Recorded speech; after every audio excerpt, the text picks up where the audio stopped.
नमस्कार, बहुत स्वागत है आपका। आप देख रहे हैं ग्रांड ज्योतिष सीक्रेट। कर्क राशि 2022 शनि देव की नज़र में ये साल कैसा रहेगा, तमाम बातें जारी है। वीडियो के अंत तक बने रहें और ये प्रेडिक्शन चंद्र राशि पर आधारित है। देखिए, साल 2022 में शनि देव अस्त भी होंगे, उदय भी होंगे, राशि परिवर्तन भी करेंगे और वक्री भी होंगे।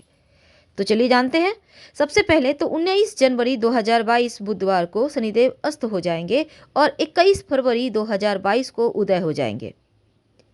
अस्त होना एक ऐसा अवस्था होता है जब सूर्य के समीप शनिदेव आ जाते हैं और शनि पूर्ण रूप से सूर्य के अधिकार क्षेत्र में होते हैं। और वैदिक ज्योतिष में शनिदेव सबसे मंद गति से चलने वाले ग्रह हैं। एक राशि में लगभग 2.5 वर्ष रहते हैं और शनि ग्रह के अस्त होना बहुत महत्वपूर्ण है, क्योंकि शनि ग्रह शीत हवाओं का कारक है और जब शनि ग्रह अस्त होते हैं तो प्रकृति में बड़े बदलाव आते हैं, शासन प्रशासन की स्थिति में बदलाव आते हैं। तो चलिए जानते हैं कि शनिदेव के अस्त होने, तारा डूबना जिसको कहते हैं, यदि आपका मुख्य ग्रह कुंडली में शनि हो, अस्त हो जाए तो अनेक तरह की चुनौतियां आती है। लेकिन अगर चूंकि यहाँ पर देखें तो शनिदेव कर्म प्रधान ग्रह है, कर्म का फल देते हैं, तो उनका अस्त होना भी बहुत महत्वपूर्ण होता है। ऐसी स्थिति में बहुत सारे जीवन में चुनौतियां आती है, पर आप कर्क वालों को घबराने की आवश्यकता नहीं है, क्योंकि 29 अप्रैल 2022 तक आप शनि ढैया से आज़ाद हैं, लेकिन 29 अप्रैल से आपकी ढैया शुरू हो जाएगी। तो 2022 में जो शनिदेव हैं, सौर मंडल के सभी 9 ग्रहों में सबसे नुकसानदेह या फिर सबसे जल्दी लाभ देने वाले ग्रह हैं। और कुंडली के किस भाव पर शनिदेव की जिस भाव पर भी नकारात्मक दृष्टि हो, खराब स्थिति हो, तो दुर्भाग्य लाता है। तो शनि का नकारात्मक प्रभाव आर्थिक रूप से करियर में, शिक्षा में, नौकरी में, विवाह संतान के मामलों में नुकसान पहुंचाता है और कुछ न कुछ जीवन में परेशानियां होती रहती हैं। लेकिन अगर देने पर आ जाए तो अविश्वसनीय रूप से धन, मान, सम्मान, प्रतिष्ठा सब कुछ देते चले जाते हैं। तो 2022 चलिए शुरुआत करते हैं, जानते हैं शनिदेव की नज़र में क्या होगा।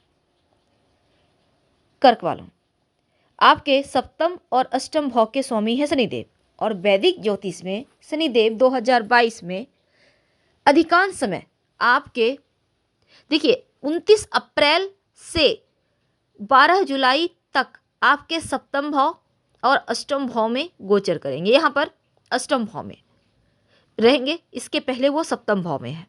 वर्ष की शुरुआत में सप्तम भाव में है, विवाह स्थान पे, जिसके कारण आपके वैवाहिक जीवन में थोड़ा तनाव दिख रहा है। आपको अपने रिश्तों का ध्यान रखना है, जीवन साथी की ओर ध्यान केंद्रित रखना है। व्यापार और साझेदारी के बारे में भी यही चीज़ें हैं। तो एक ऐसी अवधि है जिसमें आपको अपने रिश्तों के मामलों पर ख्याल तो रखना है, कुछ नए रिश्ते भी बनेंगे और रिश्तों को बनाए रखने का प्रयास भी करना है।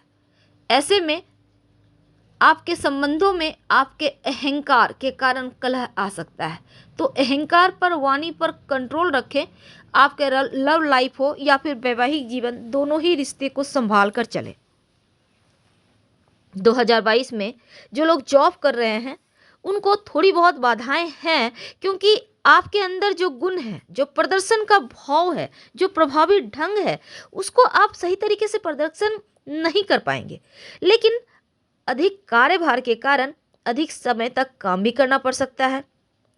ग्राहकों को समय पर सामान पहुंचाने में हो सकता है आप दिक्कत आपको आए, लेकिन धन के मामलों में ठीक है, क्योंकि बड़ा कोई खर्च नहीं होगा इस समय, और स्वास्थ्य की दृष्टि से भी बढ़िया है।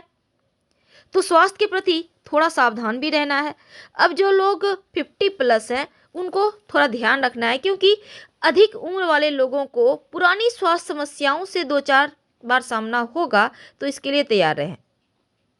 कहने का तात्पर्य, इस समय अगर आप चांदी का एक छोटा सा ठोस गोली अपने पास, अपने पर्स में रखें तो अच्छा रहेगा। अब थोड़ा और आगे बढ़ते हैं। देखिए, वैसे तो 2022 में शनिदेव का पाया भी बहुत महत्व रखता है। पाया के बारे में आपको पता होगा, क्योंकि जब वो राशि परिवर्तन करेंगे तो 4 चरण होते हैं, 4 पाए होते हैं। तो ऐसे में शनिदेव आप कर्क वालों के जीवन पर कौन से पाए पे आएंगे, ये बहुत महत्वपूर्ण है, क्योंकि पाया से ये पता चलता है कि कितना लाभ होगा और कितना हानि होगा। तो कर्क वालों, आपके लिए रजत पाया रहेगा इस 2022 में। तो शनि के कुंभ राशि में प्रवेश करने के बाद सामाजिक जीवन आपका बहुत ही ज़्यादा आपको प्रतिष्ठा दिलवाएगा, समाज में मान प्रतिष्ठा बढ़ेगा, पारिवारिक जीवन में सुखद अनुभव मिलेगा, माता पिता का सहयोग आपको हर संभव प्राप्त होगा। आप जॉब करते हैं या कारोबारी हैं, मन चाहे फल भी मिलेंगे, और विद्यार्थियों को खासकर आपके जो गुरु हैं, आपके जो सीनियर हैं, उनको आपको उनका साथ मिलेगा। तो जो भी पढ़ाई लिखाई की परेशानियां हैं वो दूर होगी। अब शनिदेव का पाया चूंकि चांदी है, तो यकीनन जीवन में चांदी ही चांदी करेंगे, आपकी सारी मनोकामनाएं पूर्ण होगी। अगर आप विदेश जाना चाहते हैं, विदेशी वस्तु से कोई कारोबारी हैं, विदेशी ज़मीन से कोई काम करना चाहते हैं, ये वक्त बहुत अच्छा है। और वैवाहिक जीवन में भी ये चांदी का पाया टेंशन को कम कराएगा। जीवन साथी का सहयोग से आप अपने करियर में तरक्की कर पाएंगे, अच्छे फल को प्राप्त कर पाएंगे। तो ये तो थी चांदी के पाए का फल। अब हम जानते हैं अंत में कि कुछ खास होने वाला है। तो ऐसे में देखिए, अपने रिश्तों को थोड़ा बचाना है, आपको थोड़ा सा पॉजिटिव रहना है। महसूस कीजिएगा कि आपका जीवन साथी आपको नज़रअंदाज कर रहा है, तो या फिर आपका सही ढंग से ख्याल नहीं रख रहा। तो थोड़ा सा यहाँ पर चीज़ों को जैसे आप शांत तरीके से हैंडल करें, किसी भी चीज़ को ईगो पे मत लें, अपने आप पर मत लें, नॉर्मल रहें। अगर आप अविवाहित हैं तो इसमें रिश्ते को ढूंढने में, तय होने में थोड़ी सी देरी है, यानी लेट से होगा, थोड़ा सा आपको परेशान करेगा, फिर होगा। अगर आप व्यवसाय में, पार्टनरशिप में काम करते हैं तो तालमेल बैठाने में थोड़ी सी दिक्कतें आ रही हैं, जिसका नकारात्मक प्रभाव आपके व्यवसाय पर भी पड़ सकता है। अब शनिदेव अष्टम भाव में जैसे ही जाएंगे तो पेशेवर जीवन में समस्याएं बढ़ाएंगे। आपके जो कर्मचारी हैं, आपके जो सहयोगी हैं, आपके खिलाफ कहीं कोई षड्यंत्र तो नहीं रच रहा है, इसका भी ख्याल रखिएगा।